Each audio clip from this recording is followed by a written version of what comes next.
దేవుని మాట కార్యక్రమానికి ప్రతి ఒక్కరిని ప్రేమపూర్వకంగా ఆహ్వానిస్తూ ఉన్నానండి. దేవుని పెట్ట ప్రతి ఒక్కరికి వందనాలు. ఎందుకు కొందరి జీవితంలోనే ఆశీర్వాదాలు వరుసగా వస్తాయి. దేవుడు ఎవరికీ పక్షపాతం చూపడు. ఒక గుణాన్ని దేవుడు ఎంతో ప్రేమిస్తా ఉన్నారు, ఎంతో ఇష్టపడుతూ ఉన్నారు.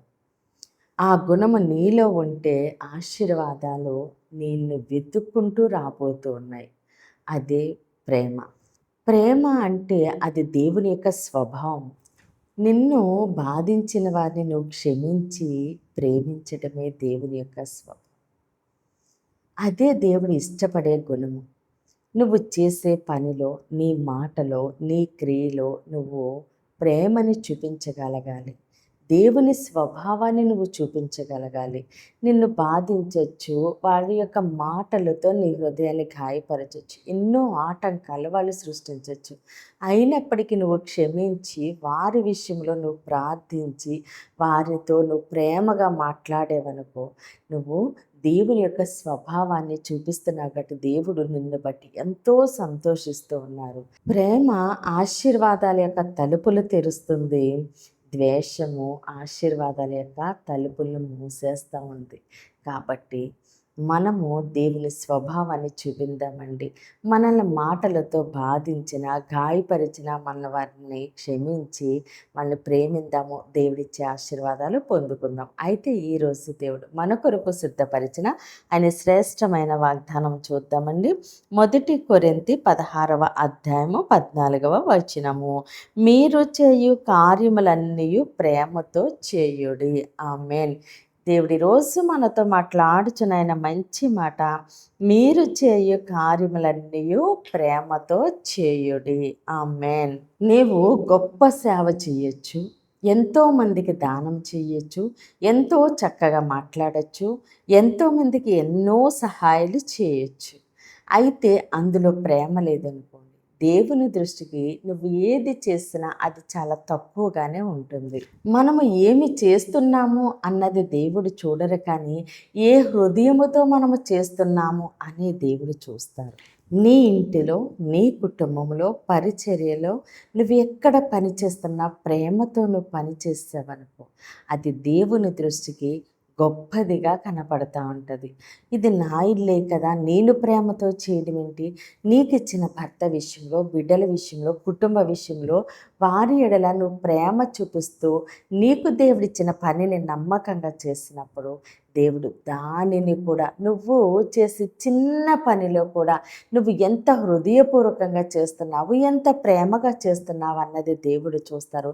దానిని బట్టి దేవుడు నిన్ను ఆశీర్వదించబోతూ ఉన్నారు. కాబట్టి నువ్వు చేసే ప్రతి పని కూడా ప్రేమతో చెయ్యి. ప్రేమ ఉన్న చోట క్షమాపణ ఉంటుంది, సహనం ఉంటుంది, శాంతి ఉంటుంది. కాబట్టి నువ్వు ప్రేమతో చేసిన ప్రతి పని కూడా దేవుడు చూసి దానిని బట్టి దేవుడు నిన్ను ఆశీర్వదిస్తూ ఉన్నారు. దేవుని యొక్క సన్నిధి కూడా నీతోనే ఉండబోతూ ఉంది. దేవుని స్వభావాన్ని ఎలా చూపించాలి, దేవుని యొక్క ప్రేమను ఎలా మనము చూపించాలి అంటే, మనల్ని బాధించిన వారిని, మనల్ని అపార్థము చేసుకున్న వారిని, మన హృదయాన్ని గాయము చేస్తున్న వారిని కూడా మనము క్షమించి, సహనము చూపించి, మనము వారిని ప్రేమించి, వాళ్ళని ఆదరించడం ద్వారా, వారితో సహవాసము చేయడం ద్వారా మనము దేవుని యొక్క ప్రేమని, ఆయన యొక్క స్వభావాన్ని మనము చూపించిన వారం అవుతాం.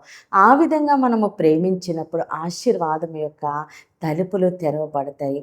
అదే వారు మనల్ని అపార్థం చేసుకున్నారని, మన హృదయాన్ని గాయము చేశారని మనం వాళ్ళని ద్వేషించామనుకోండి, మన యొక్క ఆశీర్వాదం యొక్క తలుపులు మూయబడతాయి. కాబట్టి సమస్తము దేవుడు చూస్తున్న దేవుడు. ఆయన పక్షపాతము చూపించే దేవుడు కాదు, ఆయన న్యాయాధిపతి. కాబట్టి దేవుని స్వభావాన్ని మనము చూపిందామండి.